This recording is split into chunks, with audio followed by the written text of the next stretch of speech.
Hello, how we're getting on? So we're back again with another video. You'll be sick of the sight of me this week, but we're back with the match preview for our game at the weekend. As you can see, at the Hawthorns against another side in form in West Bromwich Albion.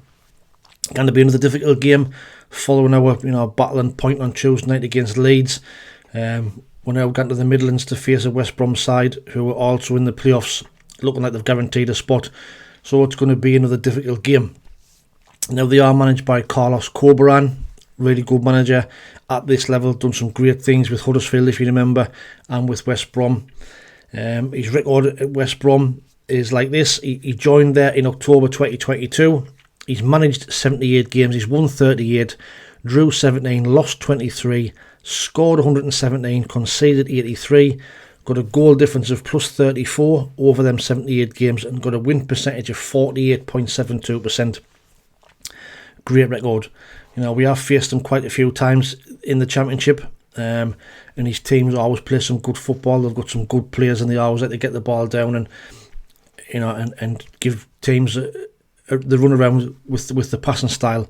They have been on a really, really good run lately as well. They're unbeaten in 10 games, 5 wins and 5 draws amongst them 10 games. Only one defeat in the last 14. That was a 2-0 home defeat to Southampton on the 16th of February. But they have been conceding quite a few goals lately, as you can see. There's quite a few 2-2 draws in amongst the run that they've been on, but they haven't been losing. Now, can we expose that? We haven't really got the firepower to do that, I don't think, but you never know. And we had a couple of chances at Leeds where if we took them, could have been all 3 points, you never know. But they do give you a chance, and they will be pushing forward, which will leave space in behind for the likes of Jack Clark, etc. So we'll have to see how it pans out. That run that they've been on has put them in 5th place. Like I say, they've pretty much guaranteed a playoff spot. They're 9 points above 7th place Coventry with 4 games left. And it's looking like there's only one playoff spot left available.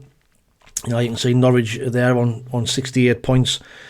Coventry with a game in hand, who play Birmingham this weekend. That's going to be a massive game for top and bottom. They're on 63. Preston on 63.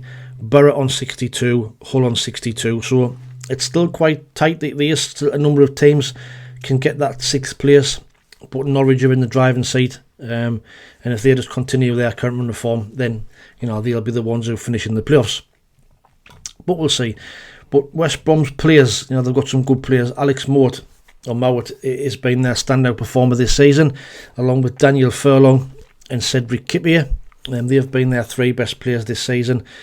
Top goal scorer is Brandon Thomas Asante. He's got 11 goals, followed by John Swift and Michael Johnston. And in the assists, Grady Diangana's got 8, Alex Mowat's got 5, and Jed Wallace has got 5. Now, if you remember, the likes of John Swift and what have you, they've got some good players like him. And I think Tony Mowbray actually said he was probably one of the best players in the Championship. He would have loved to have signed him for us, which would never have happened, of course, under this regime. But they have got, like I say, they've got quality all over the pitch. They also have Josh Madger as well, if you remember, who got injured up here. I think that's forgetting who it was now, who wiped him out, but he had to go after that tackle. And I think he's just come back now, and he came on as a sub, maybe last night, I think, against Rotherham. So, like I said, they have got some really, really good players, and it's going to be a very difficult game. Like I say, they're a good side, they play some good football, and they've got something to play for. But that was the case of Leeds on Tuesday night. They were on a great run. They'd won the last 9 games at home. We went there, frustrated the life out of them. They couldn't break us down. Yes, we got lucky with 2 penalty decisions, but other than that, they didn't really create a clear-cut chance on our goal. So for us, it's kind of more of same again. It's going to be the same type of performance. We're going to have to go there and frustrate West Brom and try and do the same. Maybe need to go on the counter-attack and see if we can get 3 points and get a win on the board, since we haven't won for that long. So for me, it will be the same team, unless, of course, we've got any injuries. Tuesday was a hard performance. Lads put a right shift in, so will he be tempted to make changes? But for me, I would keep the same side. I'd have Patterson in goal, a back 3 of Hume, Ballard, O'Nien, Pembelia, who had a great first half on Tuesday at right wing back. Callum Styles was much better at left wing back. Ekwar and Dan Neil, like I said, Dan Neil was my player of the match. I thought he was tremendous on Tuesday night. With Chris Rigg, Jack Clark and Job. Yes, we'd like to give the likes of Tommy Robson to them, Tommy Watson a go. He's similar type of player to Jack Clark. And if we're guaranteed it, now's the time to do it. But I just don't think he will. I think he'll keep the same team and look for the same type of performance against, like I say, a good West Brom side. Like I say, we will need to go there and frustrate them, similar how we did against Leeds. We did beat them 2-1 earlier in the season. Like I say, that game where Madja went off injured. I think it was Dodds' second game in charge of that first spell, where he would beat Leeds and beat West Brom. And everybody was raving about Dodds at the time, but it's since panned out it was just a flash in the pan. And we also beat them down there last year 2-1 with Dennis Serkin scoring the both goals, if you remember. When we were going for the playoffs ourselves. So, but before that, we haven't beat them since 2014. So, the recent record, although the last couple of games have done all right, overall it's not a good record. But like I said, it's going to be a mighty difficult game, like Tuesday. And I didn't know if we can get lucky again. We did get lucky on Tuesday, like I said, with them 2 penalty decisions. I just don't think that we've got it in us to keep 3 clean sheets on the bounce. So for me, unfortunately, I'm going to go for a defeat. I'm going to go for West Brom 2, Sunderland 1.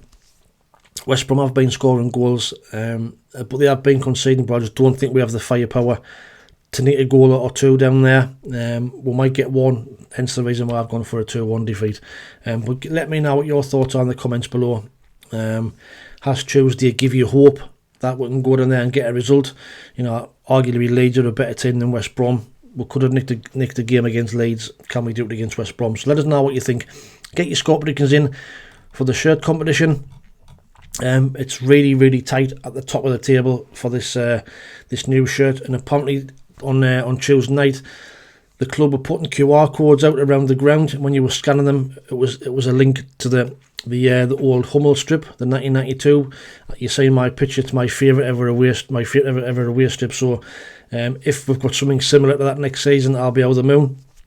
But for a chance to win any of those shirts, the home or away, or if you're not a Sunderland fan, the shirt of your choice, I'll get that for you at the end of the season. But the table looks like this. So there was 3 people in the top 10 got predicted a draw. So well done to you. Great shout.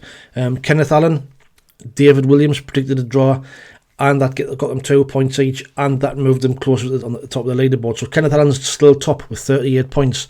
David Williams second on 36. Kip Vader second on 36. Alex Dixon's got 25. David Maynell 23. David Edwards 21. Man of the World 16. Ian Banks 15. Peter Smith 15. He got 2 points on Tuesday. Brian Greener 14. John T 14. Banks and Bell 11. Dave New at 11, and Christopher Mr. Jones has got 10. So, there's still 12 points to play for, with the 4 games left, a maximum of 12 points you can get. So, get them in, them at the top of the leaderboard that's still fighting for that shirt. In the LU soccer competition, what we're running for these 2 snazzy shirts, the England shirt and the Italy shirt, which you can pick one of those, whoever wins. Well, it's been a bit of a goal drought, hasn't it? No goals in the first 2 games, going into the last game against West Brom. So anybody who predicted a low score, I think Goose Mav predicted 4 goals, so he's looking very good, unless there's a goal fest on Saturday and it's a 5-5 draw, then he's looking like he could be the winner. But you never know, football's a strange thing. As we saw, we've kept 4 clean sheets in 5, and I think one of them was a 5-1 defeat, so we'll have to wait and see. So that's kind of it for the match preview. Like I say, get your score predictions in. A little bit of other news to bring you. So, come up yesterday on social media that Will still is looking like leaving Reims at the end of the season. Apparently they've put a report out saying they're currently looking for a replacement for him. They're expecting to leave at the end of the season. Does that mean he's coming here? Well, not at all. But, there could be a possibility that that's the reason why we haven't appointed a manager. He could be one of our targets. I'd love to see it, I really would, but I'm not holding out much hope, because he'll be in demand. There'll be a lot of teams will be looking for managers, probably arguably better than us, in a better position than us, with a better regime than us, with she be allowed to take his own backroom staff in. Yes, I know I sound like a broken record, but it boils my piss, this situation with this backroom staff scenario and being loyal to the people who are in positions who are absolutely shite. But that's another story. So Will still could be a possible candidate. I don't think it's Higginbottom, because I just think that if it was him, it would have made sense to go and get him now, to get his feet under the table and what have you, and get prepared for next season, to work with the players and get to know them. So I just think that that's the reason why I think it could possibly be Will still, or somebody who's still in the job. Because we could have, anybody out of work, we could have appointed them straight away, and we haven't. But you never know with this regime, you never know which way they work. They tend to do things arse above tits, so you didn't know. But that's it for the video. Don't forget, we are in collaboration with the Retro Hub. Got some great stuff, as you can see here, on the website. You've seen the picture that I put on earlier on of me mouse, me desk protector. Love it. It's absolutely fantastic.